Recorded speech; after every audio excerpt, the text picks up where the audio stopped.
Hello everyone, welcome to the BST lovers. We all are here to just help you and make your each and every hardness easy. As this is your 11th class, a new class, और साथ ही साथ हर चीज़ online हो गई है। आप लोगों को कोई चीज़ समझ नहीं आ रही है, कोई चीज़ मतलब कि वी नो एवरीवन दैट हम लोग ऑनलाइन क्लासेस में कितने अच्छी तरीके से पढ़ते हैं।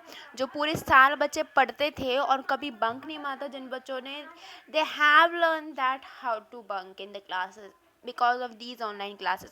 आजकल हर कोई बच्चा ऑनलाइन क्लासेस में बंक मार रहा है, बट वी ऑल आर है। आप लोग की ऑनलाइन क्लासेस एक पर्टिकुलर टाइम में होती है, लेकिन हमारी क्लासेस आप लोग को जब पसंद आएगी, जब आपका मन होगा तब होगी। बस प्लीज़ इस क्लास को सीरियसली लेके पढ़ना, जब मन होगा तब पढ़ो।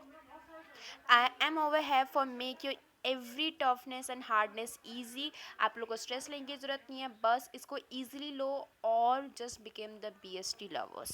Thank you so much. Please view this video. This chapter number 1, which is nature and purposes of business, is just for you. So go ahead for this video and enjoy it. Thank you.